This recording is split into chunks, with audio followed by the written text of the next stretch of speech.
S'il n'y a pas de questions, on va passer à la présentation suivante, le docteur Liberati.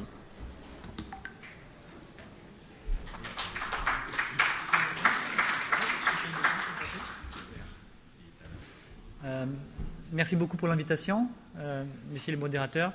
Merci Antoine pour ta présentation qui m'a beaucoup facilité pour la suite. Ça va être un peu de redite pour ceux qui ont participé à l'DPC ce matin parce qu'on avait abordé ça un peu dans le détail.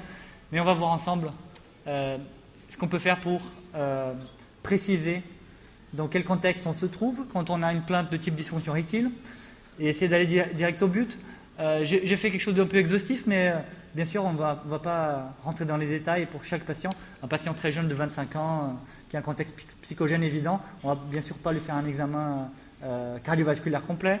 Mais voilà, je pense qu'au début, c'est surtout un diagnostic d'interrogatoire. Il faut savoir faire préciser la plainte. Antoine a dit tout à l'heure, il y a un grand mélange entre érection, désir, orgasme, éjaculation. Il faut prendre le temps au début, savoir de quoi on parle. Parce que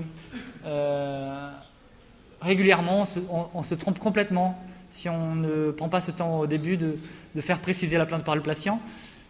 Est-ce qu'il a un problème de décalotage? Est-ce qu'il a un problème de courbure, un problème de taille? Parfois, c'est un complexe qui le fait consulter. Est-ce qu'il a des douleurs pendant le rapport? Est-ce qu'il a une courbure qui est apparue récemment?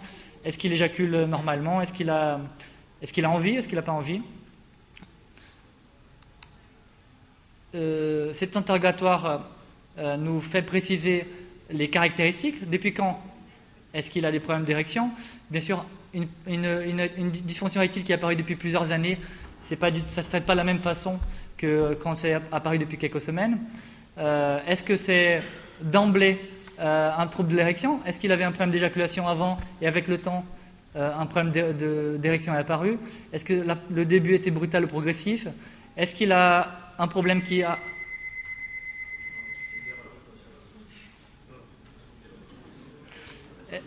Est-ce que c'est un problème qui arrive tout le temps?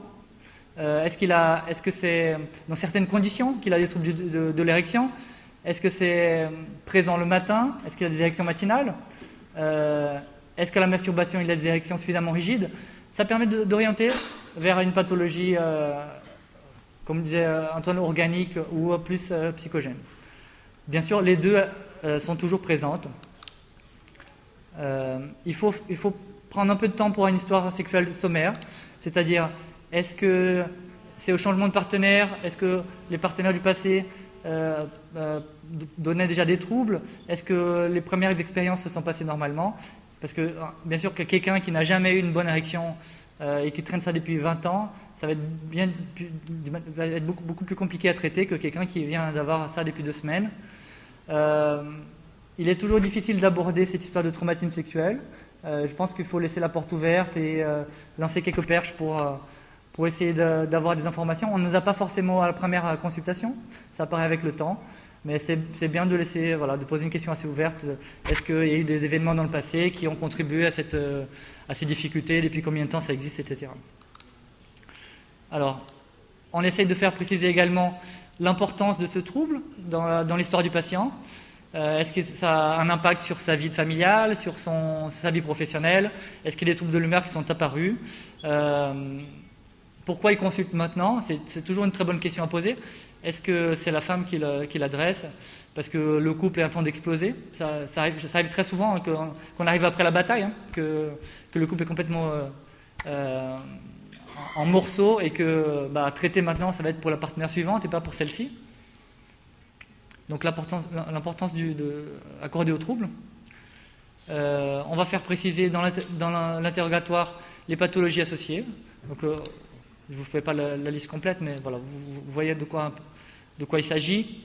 Les antécédents oncologiques, d'irradiation pelvienne, parfois avec un décalage d'apparition des troubles. Bon, parfois ils ont été irradiés 2-3 ans et c'est 3 ans après qu'ils vont apparaître les difficultés. Le surpoids, la sédentarité, voilà, vous connaissez tout ça. Les troubles du sommeil, on ne pense pas toujours, mais c'est très important. L'apnée du sommeil, ça joue énormément. La qualité du sommeil, s'ils ont des réveils nocturnes, s'ils se réveillent souvent pour faire pipi la nuit, ils n'ont pas du tout les mêmes capacités d'érection, s'ils sont fatigués. On va faire un inventaire précis de tous les médicaments qui sont pris pour essayer de faire préciser lesquels pourraient avoir un rôle, notamment sur le plan cardio, psychiatrique et c'est à peu près tout. Il y a les traitements anticommissio aussi qui peuvent avoir un impact. On va essayer de faire préciser s'il y a des signes de déficit androgénique, parce que ça peut jouer sur le désir et aussi sur l'érection. Donc on va essayer d'établir s'il y a une baisse du désir qui est apparue en premier, si les érections matinales sont présentes, s'il y a une fatigue associée, un changement de la répartition des graisses, des troubles cognitifs, une vitesse de repose des poils qui est différente. Tout ça parce que ça va bien sûr nous amener à un traitement qui va être différent. On essaye d'avoir aussi une idée de l'environnement du patient. Est-ce qu'il y a une addiction associée, une dépression? Est-ce qu'il y a une anxiété? Est-ce qu'il y a des troubles de la personnalité, des événements de vie? Est-ce qu'il y a des grandes difficultés dans le couple qui pourraient justement ne pas favoriser l'érection, mais être surtout le problème principal? Parfois, on a une pathologie du couple qui fait que l'érection et le rapport est impossible. Et donc, si on traite l'érection, on ne traitera pas le problème du patient. Est-ce qu'il y a une absence de partenaire? Est-ce qu'il y a une solitude? Est-ce qu'il y a... Voilà. Parfois, c'est des patients qui consultent pour des rapports très espacés, quand ils vont voir des prostituées ou des amis qui voient une fois par an, etc. Et du coup, ce n'est pas du tout les mêmes traitements qu'on va envisager. Justement, à la partenaire, parlons-en. Est-ce qu'il y a une motivation sexuelle chez elle? Est-ce qu'elle est plutôt opposante? Est-ce qu'elle accompagne le patient? Est-ce qu'elle l'encourage? Est-ce qu'elle est en bonne santé? Notamment sur le plan gynéco, physique et psychique. Donc la partenaire, c'est toujours important. Elle consulte rarement avec le patient à la première occasion. Elle vient plutôt plus tard dans la prise en charge. Mais c'est toujours très intéressant d'avoir son point de vue. Alors l'examen clinique, comme tu as dit tout à l'heure, un examen urogénital, il faut palper la verge, savoir s'il y a une induration, s'il y a des signes de la péronie, s'il y a une courbure, voir la qualité des téguments, est-ce que le prépuce est normal, un examen cardiovasculaire avec l'hypopériphérique, la pression artérielle, tout ça. Et un examen neurologique orienté, est-ce qu'il y a une anesthésie en selle, est-ce qu'il y a des déficits de force musculaire ou de sensibilité. C'est bien sûr très rare qu'on diagnostique une pathologie neurologique dans ce type de prise en charge, mais ça peut arriver. Donc, une à deux fois par an, on découvre des choses un peu intéressantes, une sclérose en plaques, une tumeur médulaire. Alors, les examens complémentaires qui sont à prescrire en première intention sont surtout biologiques. Donc ça, c'est pour la prise en charge en médecine générale, hein, dont on parle depuis tout à l'heure. Il faut savoir s'il a eu une glycémie à jeun récente, un profil lipidique, une hume, un bilan hépatique, une fonction rénale. La testostérone, on ne la demande pas initialement, on la demande surtout s'il y a des signes d'hypoandrogénie. Et le PSA, s'il a plus de 50 ans, c'est toujours intéressant. On ne va pas rentrer dans le débat du dépistage, mais nous, on considère que c'est important de le proposer, en tout cas, pour les patients motivés. Donc en synthèse, il s'agit surtout d'un diagnostic d'interrogatoire. Le bilan vient juste étayer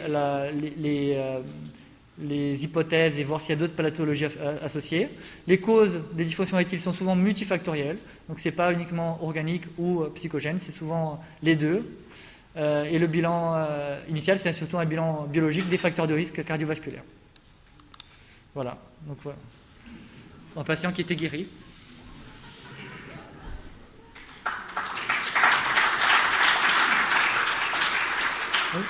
Donc j'ai fait un peu vite exprès pour savoir s'il y avait des questions sur cette prise en charge initiale, de débrouillage surtout, hein, parce que c'est beaucoup de questions qu'on va poser au début pour savoir dans quel contexte on se retrouve, et concernant le bilan initial. Est-ce qu'il y a des questions ?